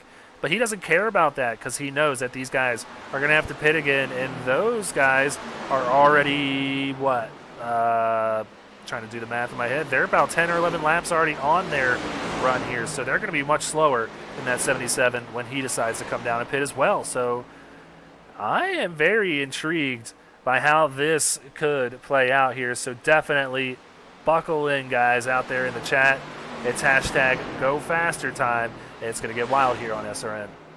Absolutely, yeah. The 97 and the 17, they came in right at halfway, right at lap 35. The 5 of Timothy Latham, he went another couple of laps. The 77 is by far, as he comes on down pit road right now, he is by far the guy that's been able to stay out the longest, and he is by far going to be the one to capitalize on coming down when those cautions flew. But you know what, Greg? The guys that were up front, they were kind of damned if you do, damned if you don't. If they had come down pit road, they would have had people behind them stay out. And if they, because they stayed out, other people came on in and took their service. The 77 now dropping the left side tires. He's going to come on out in that Ohio Sim Camaro coming to the exit of pit road. It'll be very, very interesting to see where he comes out compared to those 4 guys drafting. I believe that they are coming through turns 2 right now, so it's going to be a long way before they catch up to him. Oh, yeah. I think the 77, maybe 1 or 2 others might have a good battle, but it could be an Ohio Sim kind of night. Yeah, these guys just crossing the start-finish line now can actually try and just give you a good idea of the separation between the leaders and Lucky here. And there you have it. Lucky heading through turns 2 right now. These guys just now getting out of turn 1. So a good bit of distance there between the 5 and the 77. So he's going to keep his lap here in case something happens, but he is going to be a lot faster than these guys battling for the lead right now. Now the 77 on brand new tires is going to have to watch it just a little bit. He's got the 3 right with him. Behind him. 3 is a little tight off of turn number 3, but in front of the 77, he's got a little bit of traffic behind him. It's going to be no big deal on those 4 brand new Eagle Feel Goods. He's going to be faster than any competition that might appear in his rear view. But as he enters the backstretch, he's almost all by himself. Yeah, I mean, the next car ahead of him is his Ohio Sim Racing teammate, Taylor Locklear, in 20th, and he is a good 10 seconds ahead of Lucky. So, yeah, Lucky just going to buckle in, turn some laps here. He already knows his strategy, and it's not a speed-based strategy by any means, and it could very well pay off for him as these guys head through turn number 2, the mirror image of Indianapolis Motor Speedway. So, yeah, it's going to get real interesting here in the next couple of laps here as they head through turn number 3 and come to the stripe to take 20 laps to go. I can't wait, Pete.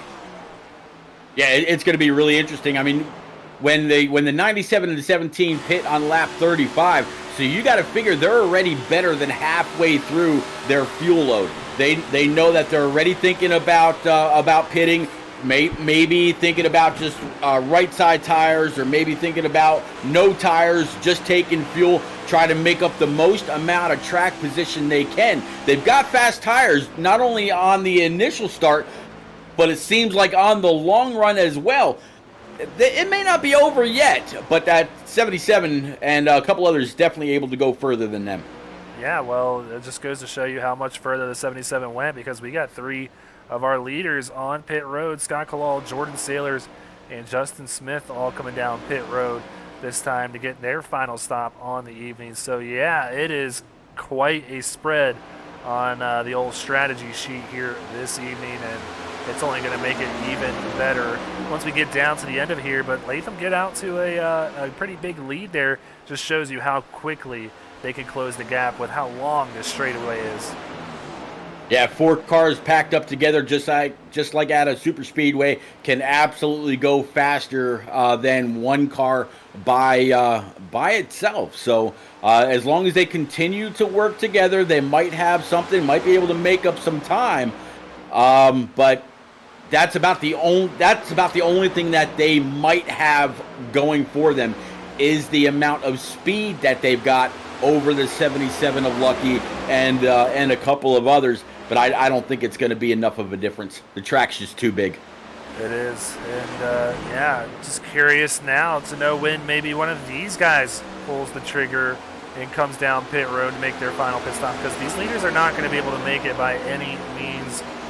They were one of the earlier cars to pit. They're going to have to come down for a second pit stop. So we're going to have to keep an eye on that when these guys decide to come and make that final stop on the evening. But yeah, just a quick rundown of your top 10, as this thing's been green for a good 40 laps or so now. Timothy Latham in number 1, Ed Shearer number 2, Reese Schaefer there in 3rd, Matthew Greathouse in 4th, Michael Politis rounding out the top 5 by 10.5 seconds back. 6th going to be Lane Hosler, 7th David Duke, Britt Van Meter a great run up in the 8th position tonight, Brad Herman there in 9th, with Josh Siegfried sitting there in 10th. So 10th place, 20 seconds back. Pete just shows the pace that these guys are putting on here this evening. Oh yeah, these top 4 being pretty much nose to tail.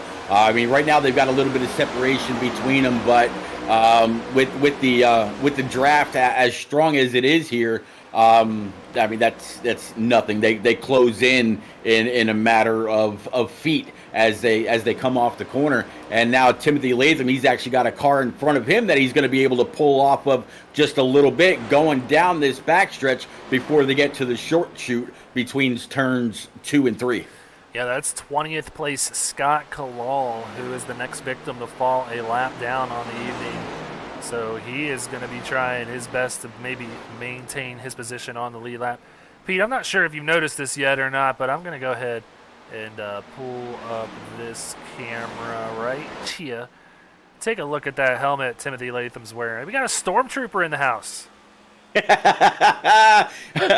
Yeah, well, I'll tell you what, he's pulled that Imperial March to the front, starting P number 5 up 4 spots. So he's got that Chevy bow tie in the wind. Hey, it might just be a stormtrooper kind of night if a caution flies. Yeah, he could very well claim his first win on the season. And man, Timothy Latham, early on in his SRN career, made a statement, winning a lot of races, but has fallen under one of those cold streaks that we do mention from time to time. So he is trying to break it, but cannot break away by any means from these 3 cars directly behind him. Yo, I actually got a chance to pull Timothy Latham into a booth here over the last couple of nights. There's a lot of guys out there that regard Timothy Latham as one of the best on iRacing, or at least within the leagues within my circle, as one of the best painters with that digital brush on iRacing to create these paint schemes. This Raise Energy Camaro scheme that he's got, that he runs quite a bit, is just an example of his artistic ability with the software that is available on these computers. He does a great job with some of these schemes. Yeah, and you might think, if you're not familiar with the service, that this is easy. It comes with templates and whatnot. It's not by any means. And Nope. that car is downright gorgeous. I love red, and I love matte, and I love a little sparkle too. At the same time, it's got all three, and it's got my favorite number on the side there. I mean, I always drove number 31, but I'm a big Kyle Larson fan, so I like the number 5 out there. So he's doing a good job repping that 5. Sitting in P number 1, coming to the stripe though to take 14 laps to go. It's almost time, Pete, to #go faster. Absolutely. As they come across the start stripe, this is going to be lap 21 for them. So if their pit window is between 25 and 28 laps, these guys, I mentioned it. It seems like 20 laps ago now, that they're going to start thinking about what they're going to do in their pit stall. What are they going to take? What are they not going to take? What's going to give them the a gain on the most amount of time? And can they time it to where they actually all come in and all go back out? They're different teams. They're not in communication with each other. They might put it out there in iRacing saying, hey, 5 pitting next time by, or something like that. Or they might not. They might try just a little bit of surprise, as you see. Okay, I thought maybe the 17 and company was going to go down. Nope, just getting around a lap car. Yeah, and I've been in that boat many a time as well, where you just maybe don't want to tell people that you're pitting, even though it's a courtesy. You don't have to, according to the league rules. So it's just really, you got to know when the person in front of you might be looking like they're going to pit, and maybe base your pit off of that. But really, it's all a guessing game out there, and when you want to go ahead and play your strategy. But here, wow, Ed Shearer, I thought for a second, was going to take a look to the inside of Timothy Latham. I think he's just riding around, picking his time, and maybe going to try and nail this next pit stop. Yeah, it's going to be we talk about the money stop every now and then, but this truly will be a money stop, and it could be for all of them. I don't know exactly, how much time these guys have made up being in this draft on the 77 when push comes to shove. The 77 of Chris Lucky, after pit stops, he was in P21. He's worked his way up to P15. Granted, a couple of guys did come on down pit road, as now we see a change for the lead. 97's moved to the inside of the 5, but so far, nope. I thought maybe the 17 would pull out with him. Not so much. 17 might have cut him a little bit of slack and allowed him right back into P2. And that is a very nice teammate, because I would not do that for my very own teammates, and I wouldn't expect them to do that. So that just goes to show the cooperation that they have amongst each other there at Tank Racing, and why they've had so much success on the season. But this battle back here for third between Greathouse and Schaefer now heating up. They got a lap car in the mix too, a little bit of a faster Bobby Anderson. So we'll see if the 51 maybe tries to use him to get around the 17. Yeah, a couple more lap cars came into the mix right there, and that actually gave a little bit of room between first and second to third, and third to fourth. They're all right there, but the guy that's in P number 5 right now, Michael Politis, he's almost 13 seconds back. Darryl Waltrip used to use a word quite a bit, and that was co-opetition. These guys are all each other's,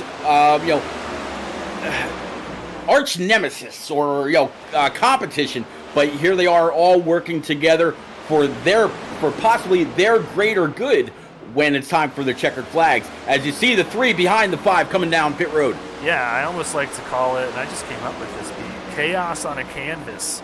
Yeah, just, you got a lot of working elements out here that have to come together and work together, even though they're battling for the same prize at the end of the day. It's kind of chaotic, or chaos on a canvas. So I'm going to go ahead and patent that right now. I'm going to go ahead and head over to the registry. Just give me a second, Pete. I'm going to top this out because that is a good one, in my opinion. Absolutely. Get a nickel for every time somebody else says it. That works for me. Come on, Pete, say it so I can get that nickel. Come on. Well, those leaders. Oh, go ahead. Sorry, my bad. Bad. Nope. Go right ahead, sir. Your thought was definitely more important than mine. No. But the leaders coming out that we just saw come down pit road, they're going to cycle back out in 10th place. So that just goes to show the gap that they have on the rest of the field. They didn't even fall outside the top 10. Yeah, now looking for Chris Lucky. Chris Lucky right now sitting in P14. So, very, very interesting. Because I would imagine that the 77 would have been able to get on by, but those guys working in tandem, again, not a normal word that you hear on a 2.5 mile, I don't know, tricky triangle. We can't exactly call it a tri-oval, but yeah, those guys working together are able to maintain some track position. Well, I can tell you their pit times were a little bit faster than the rest here. So taking a look here. Here comes the 5. They only pitted for 7 seconds. I was hoping. Fuel only. What? Fuel only. Oh, yes. I thought you said yeah. you only. I was like, what? Yeah, only taking fuel only because they knew that they were going to be in a bad position here. We got the leaders also coming down this time. Timothy Latham on pit road. Yep, Timothy Latham pulling into his box very, very gingerly, I might add. So that's going to hand the lead back over to Dave Duke. David also went a few laps past the 5 and the 97 and the 17 earlier. So David Duke able to run a couple extra. He won't be able to go the rest of the distance, I don't believe anyway, like Lucky will. I don't believe he went 8 laps past those guys earlier. But being up here and being almost 3 seconds ahead of Rob Norfleet in P number 2, again, in that damage 56. So this Greg is an example of never give up. If he comes through with P2, P3, if he can maybe save just a little bit, this will be a great race for the 56 and something he might be able to look at a little bit further on when it comes down to the championship standings. Yeah, so I'll be curious to see how it works out for him. But yeah, those leaders that just came down pit road, Timothy Latham also opting to do the fuel-only strategy, but Ed Shearer comes out ahead of Latham this time and now has Latham working to get that position back on track. Yeah, he was able to get in between the 97 and the 17. A couple of tank racing teammates. 97, he led a whole bunch of laps last week at Motegi, and I thought that he might do the double down here in the Poconos. All he's got to do is go right down 115 towards Mohegan Sun, and he can do all he wants as far as that goes on the blackjack tables or whatever. Maybe visit Pocono Downs, put it down on a horse, who knows.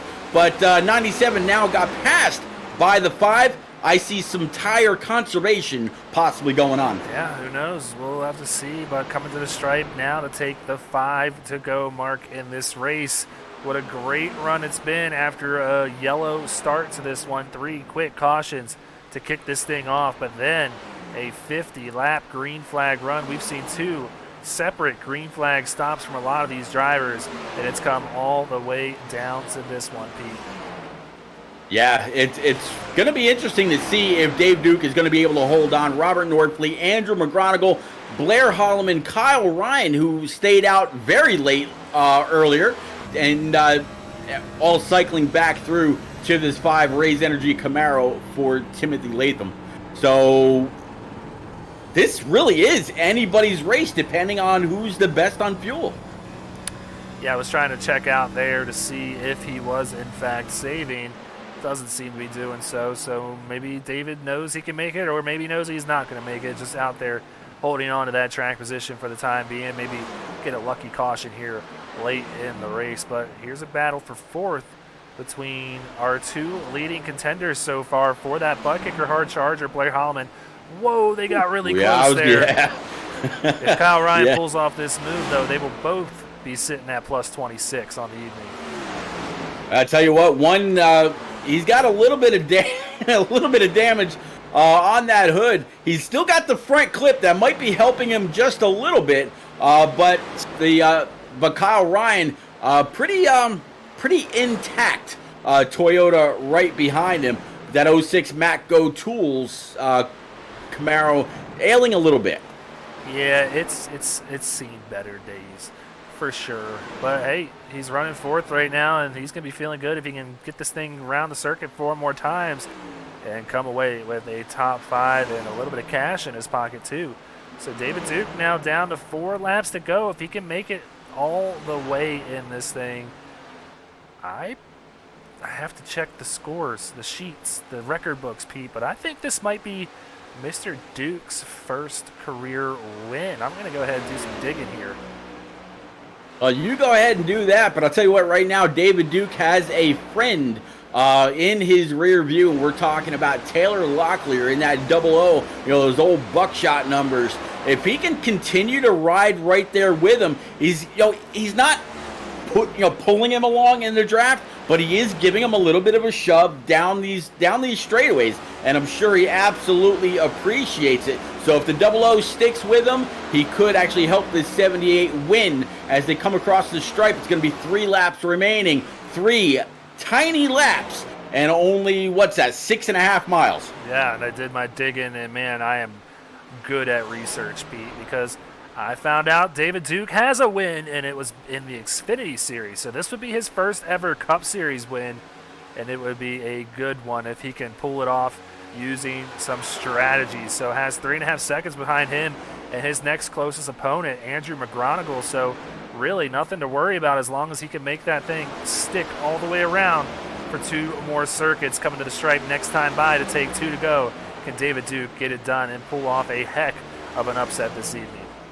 Absolutely. Listening to him go through turn 3 very much off the throttle, really kind of babying it almost, but right back on it going down this front stretch. I really didn't hear much of an exhaust coming off of this 78. Greg, you said you liked red. Well, there's definitely a whole lot of red at the front. May not be a red top 2, but this 78 is trying to get away. He's where is he? He's down the backstretch, and all he can say is, "Please, 00, stick with me." Wow, saw some smoke. So someone in front of him with some engine trouble.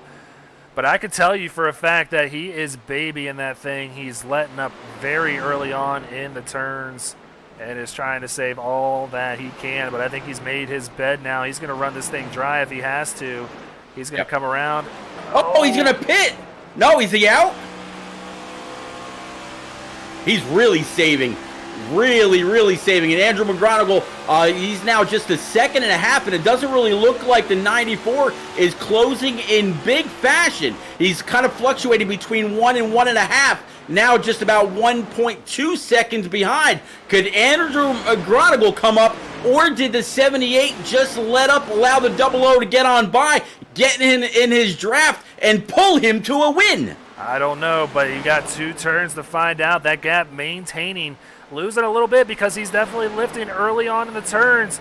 That lead down to 1.0 seconds with 1 turn to go. Andrew McGonigal going to have to throw a Hail Mary if he's going to want to go ahead and catch the 78 of David Duke. But 78 of Duke rounds turn number 3, looks down the straightaway, and the starter has the checkered flag in his hands. Is he running out of fuel? The line! Oh my God, David Duke wins it by 500s, running out of fuel. 1/100th of a second across the line. Greg, if you could pull that up at the stripe, man, you want to talk about a photo finish. My goodness, folks. So this is Duke. We're going to go ahead and ride on his nose cam, coming to the checkered flag. It's running out of fuel. You can see. Let's go ahead and stop it right here and go ahead and head out This was how close it was, and I don't have a good camera, Pete. Let's see if I can use the blimp cam here.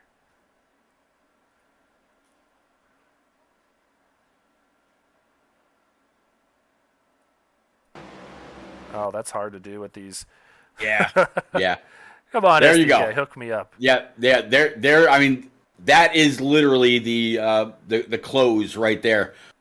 Oh man, great work. Wow. Yeah, that's 78 getting a push all the way around by the 06 and the 55.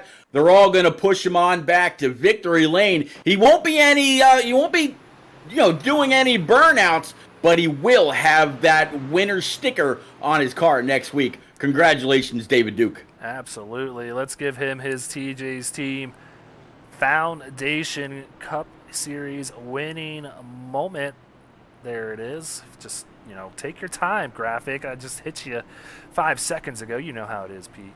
But there he is. The winning moment sponsored by TJ's Team. Go ahead and check them out at morethan-a-cape.org. And this is a glorious pace victory lap out here. He can't do anything like you said, Pete, but man, he is probably soaking this one in. Oh, I would imagine he's loving every second of every push that he is getting. He's gonna bring this thing back to victory lane, and he's gonna be ecstatic when it comes time to being in the booth. Getting pushed, park it on the start stripe, and be done. Maybe even throw a little break and see if we can't get a little bit of a slide in there. Oh, he's just gonna park it. He's gonna park it right on the start line where he did it here tonight. And brought that number 78 home in victory lane. Man, it never gets old here on SRN. It's just something different here each week. And my God, I could tell he was running out of fuel, and McGonigal looked like he was making a last-ditch effort to make a run at that one. I can't wait to talk to both of these drivers. But before that, let's go ahead and check out the race results. Another little bit of a misclick there, Pete. I'm ready for bed. I don't know about you, but David Duke is our winner by 9/1000ths of a second. That's as close as a finish as we've seen all year long. Andrew McGonigal, that driver that just came up short here this evening. Robert Norfleet comes away with the podium finish. Blair Holloman in fourth, and Kyle Ryan rounding out the top five.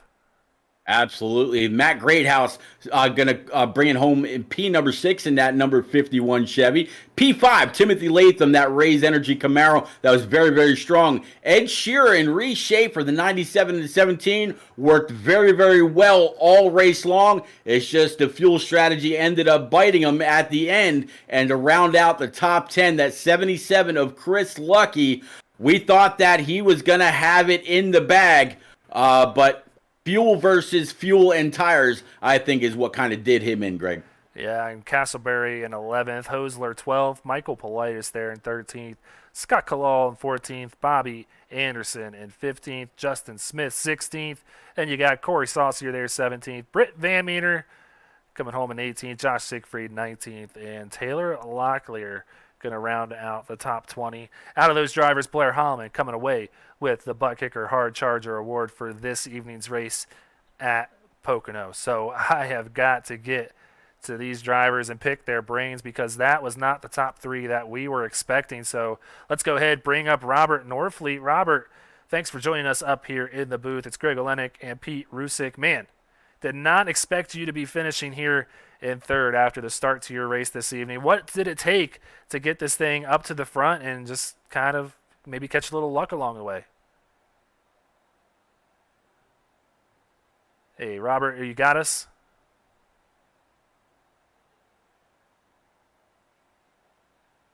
Just check in again. Robert, see if you got us on mic. Maybe you're not there. Oh, he just bounced out of the room.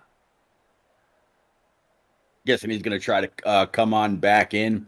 But yeah, absolutely a great run for that number 56 if we actually can't get a word in with him. Hey, Robert, it's Greg Olenek, Pete Rusick up in the booth. You got us? Got me. Oh, there we go. Yeah.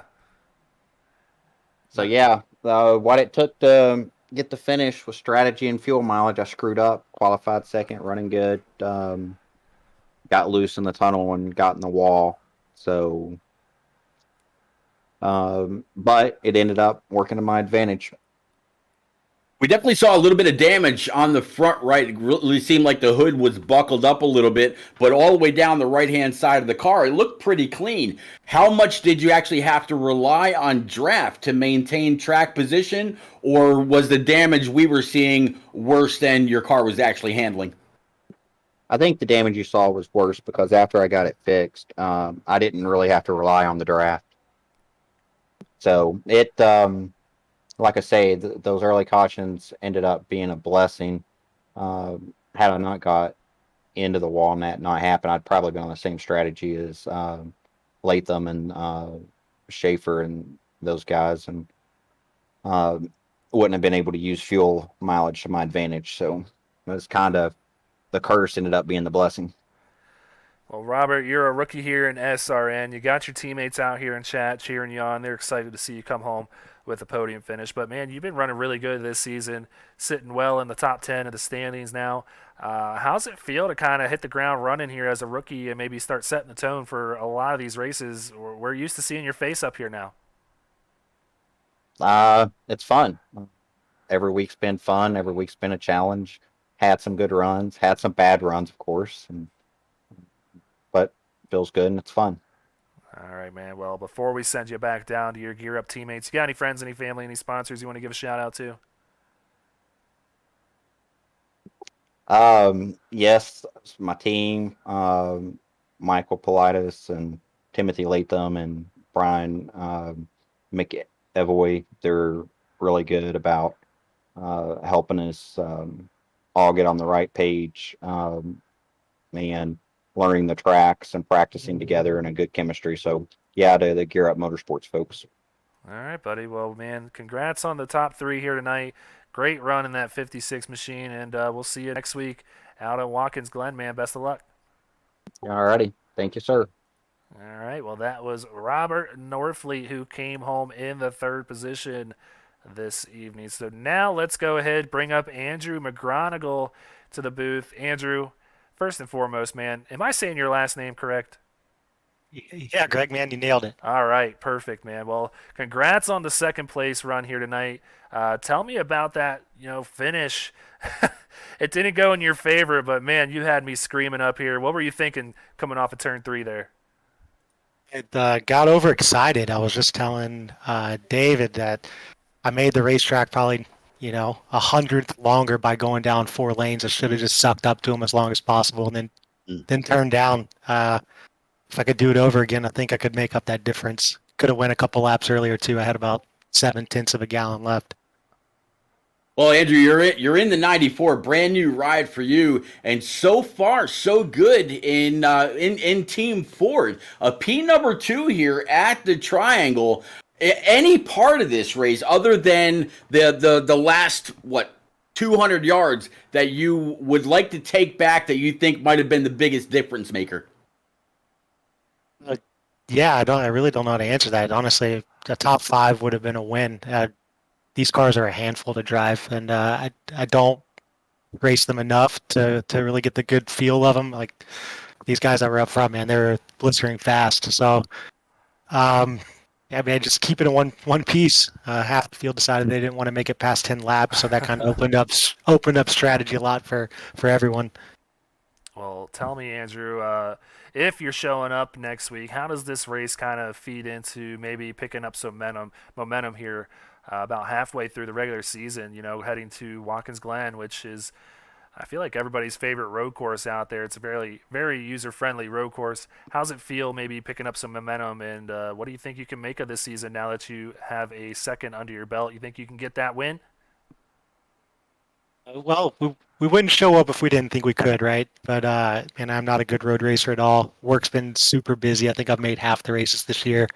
So it's really just depending on the work schedule and what that looks like next couple days. But you never know. I'm looking at the schedule now. Talladega's a wild card, of course. I really like Dover and California Auto Club. So maybe one of those races we can get one. But you never say never. But Watkins Glen's not looking too likely.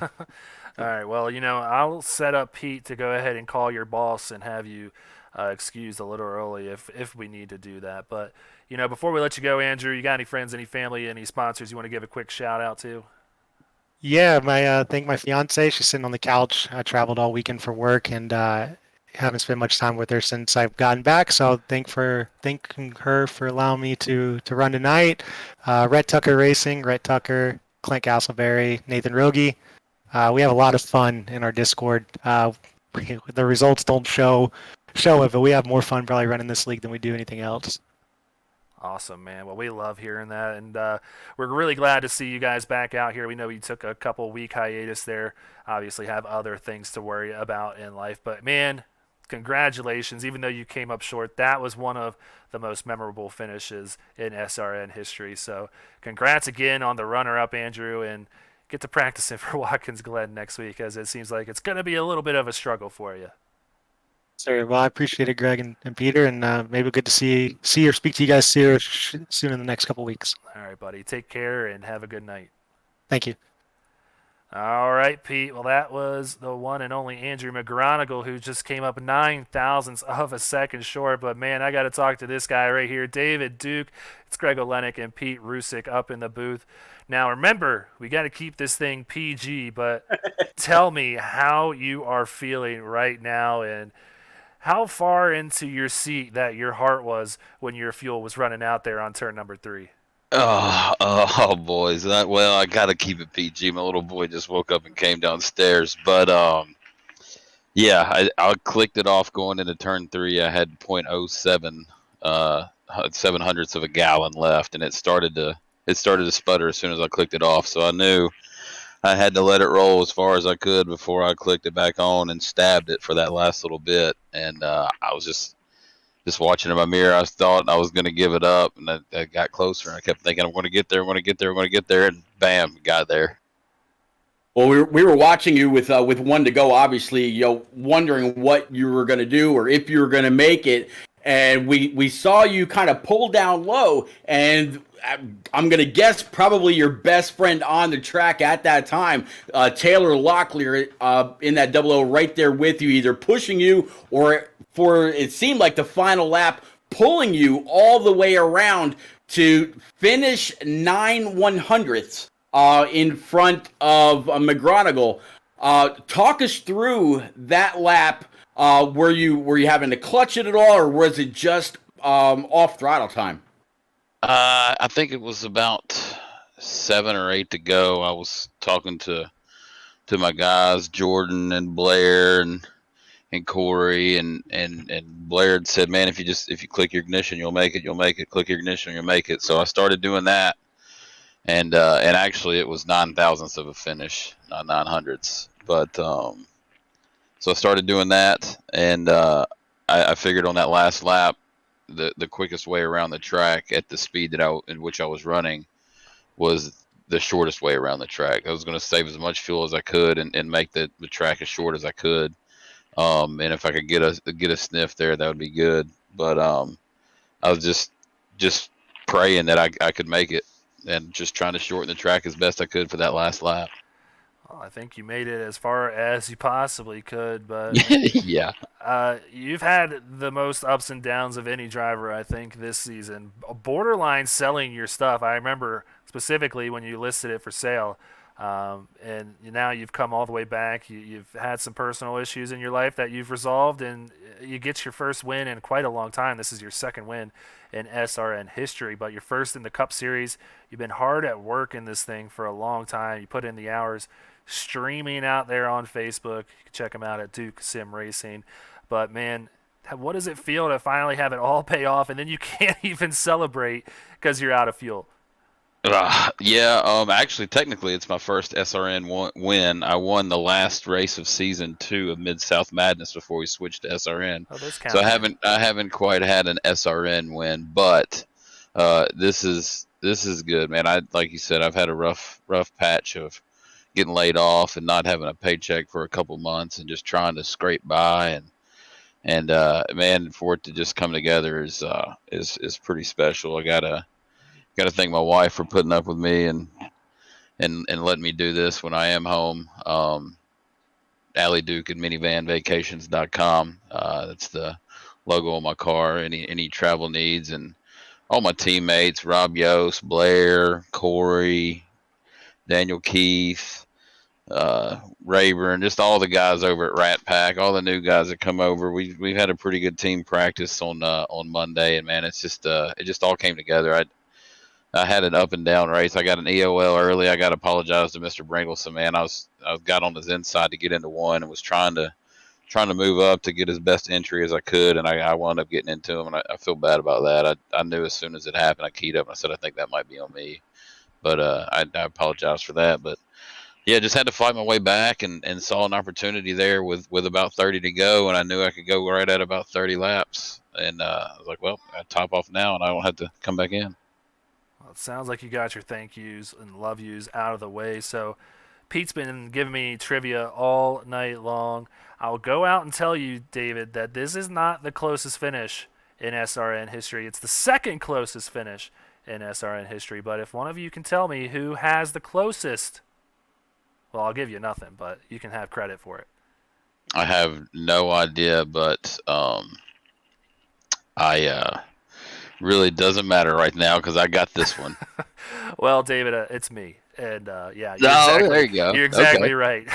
I got 10-4. I got into that battle with Teddy Rekich there in the Sadie race at Daytona. So that being a super speedway, it doesn't count. This one on the Tricky Triangle will go down as the non-super speedway closest finish in SRN history. Man, that was wild. It had me screaming up here, and couldn't have gotten much closer than that. So David, go have fun celebrating. Not too much fun because we got work tomorrow.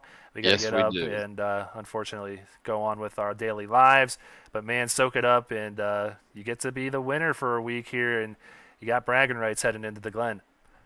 Yes, sir. Thank you all very much. I appreciate it. Tripp, Sean, all the admins. Y'all do a great job. We greatly appreciate it. All right, buddy. Well, let's go ahead and send you back on down to your teammates. Have a good night, man, and we'll talk to you next week. 10-4. Thank you, fellas. All right, Pete. My goodness, man. Let's catch our breaths here after that one because that was awesome. We did not expect it to end that way. We expected it to be a great ending, but not any means like that. Now, when we're calling it all down to fuel mileage, we don't know exactly what to expect. We thought the 77 was going to have this thing won, not really thinking about the strategy or the drafting teamwork that the 97, the 17, the 51, and the 5 were doing. I mean, so much panned out right in front of us, but in the end, David Duke across the line, out of fuel, gets it done, and he was right. 9 1/1000ths of a second over Andrew McGronigle in P number 2. Can't wait for the Glen. And you know what, Pete? He's also right. It doesn't matter who had the closest one because what matters is what happened here tonight, and he got that win.